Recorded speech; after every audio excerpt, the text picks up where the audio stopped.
All right, on today's video, we're gonna be talking to you guys about water holes and how to use them to your advantage. We're down in Texas right now hog hunting, and I think you can really use them to your advantage when water is a limiting factor like it is here. Nick put a cell camera up over this pond a couple weeks ago, and the amount of different wildlife that's been coming into it is pretty crazy. And this is the only pond on the entire place. I mean, there's one right off the property line, 200 yards off the line that we can drive by and see, and there was hogs there yesterday evening and deer over there, and well, there was a turkey over there by it this afternoon. But for the whole property, this is the only water other than a couple water troughs that are scattered around, so it really concentrates everything. There's a ton of pigs using it, deer, a whole bunch of deer using it, turkeys.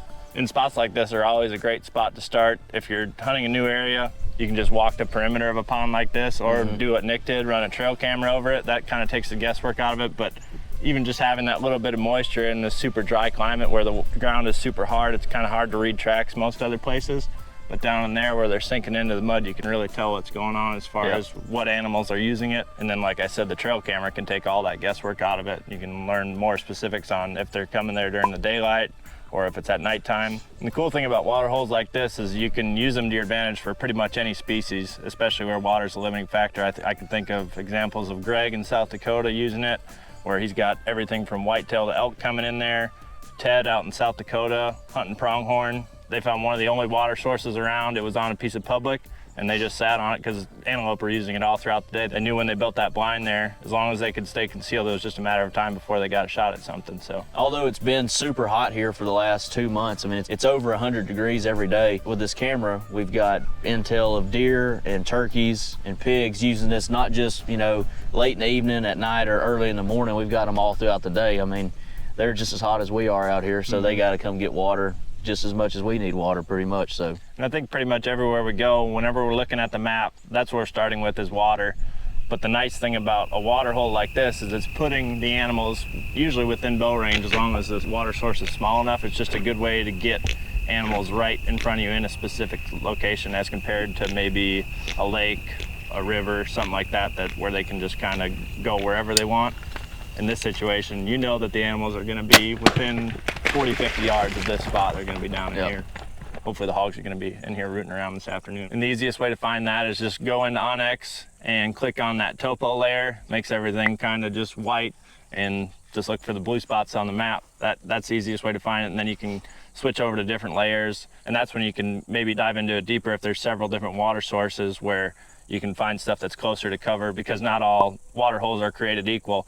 I would gravitate towards one that maybe has thicker security cover close to it first, just because the animals aren't going to have to move as far during daylight, and they're just way more likely to hit that spot in shooting hours, I guess. But yeah, I'd also look into how fresh the water is and the water source you're after. So if it's like a pond like this can get really stagnant and nasty pretty quick, but there's a windmill right next to this pond, and we got a pipe where it's pulling water out of the ground and putting fresh water back into this pond. So it's not the cleanest of water, but it's better than just any like little mud hole you might come across somewhere that's just slowly drying up. That's another feature that's on Onyx too. It'll show you where springs are, where you might not even see it, the water source on a map. Maybe it's covered by trees or whatever, but it'll just have it labeled as a spring right there for you. So you can pretty much guarantee there's going to be water there at all times, regardless of how dry it is. Does size matter, you think? Not at all.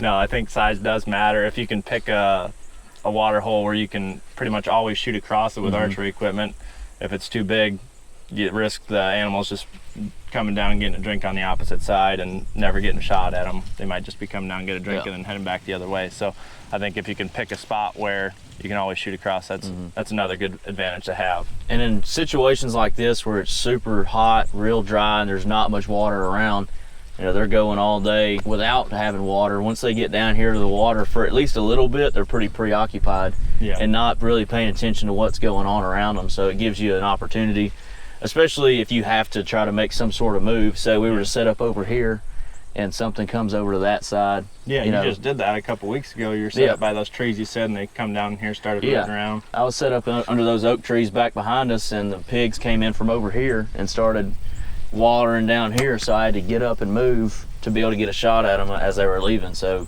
you know, when they get preoccupied, they're so thirsty that they're focused on that. It's just a good time to be able to just draw back on something too, where it's not necessarily paying attention to you. They're just trying to kind of get their footing. So another thing we want to talk about too, if you have a piece of private land where water is maybe the limiting factor. I know Greg's got footage of him putting a little kiddie pool out, having deer come right up to that and drink. It's just a good way to get animals within bow range of your setup. We just put one in at our place in Iowa there. We're kind of up on top of a ridge. There's not a permanent water source within a couple hundred yards of where we're at. And we put it, I don't know, maybe 40 yards away from the house where we can just run the hose out there. And I think the camera's only been set up over it for 2 or 3 days. And there's already been several deer in there drinking out of it. And I feel like that might keep deer bedded up more on the ridge by us, where they don't have to travel a long distance to get water. They have pretty much everything they need up on that ridge as far as food and cover goes. They just don't have water. So if there's a place that you hunt where that's the limiting factor, it can be as simple as just burying a 70-gallon drum in the ground. And I know that's something Jeff Sturgis has talked about a lot, especially as bucks get into the rut where they're definitely drinking a lot more water. It seems like most times of the year they can consume, you know, enough feed that just has moisture where maybe it's not as important, but when they're running miles and miles during the night, it seems like water becomes more and more important to them. And we mentioned before, ideally you find something close to security cover, but water sources even out in the middle of a bunch of ag ground where maybe the deer, whatever animal you're trying to find, isn't getting there till night. It's just a good spot where you can either just go and look around for tracks or run a trail camera for it and monitor that spot from a distance. We killed a buck back in 2018 where we ran a trail camera on video over this pond the whole summer, and it was a spot that we scouted the previous fall. We knew that where the deer were bedding, but it was an easy way to concentrate the bachelor group of bucks that were coming out of that cover during the summer, see what was around. We knew there was a couple bucks in there that we wanted to go after, and then we dove in there deeper later that fall, but that was 500-600 yards away where you could go check that camera every day really, and it's not going to affect everything. They're used to farmers and stuff going out there and doing stuff on the crop fields where we didn't have to get real close to, you know, wherever they were bedding at. That was just a really good way to monitor that spot and do it low impact, not have to put scent back in where the deer were spending most of their time. But water is one of the most valuable resources for all wildlife. They all need it. And we're gonna go walk around this and show you just how important it is. We're coming down here. You can see just how far these turtles made it from the water. They didn't make it too far. All animals need water, but we're gonna walk around here and maybe just tell you a little bit how we try to read sign around water holes, and then you can even just tell the difference from 5 yards away where there's no moisture in the soil up here. You can tell that there's been a bunch of game in here, but it's kind of hard to tell what it is specifically. But then you walk down in here, you can start seeing raccoon tracks, deer tracks, cow tracks, some turkey tracks, Bunch of little frogs in there. fawn tracks, yeah, all sorts of insects. Water is life. Nature is metal. Hog tracks. Here's a turkey track. Pretty fresh turkey tracks right here.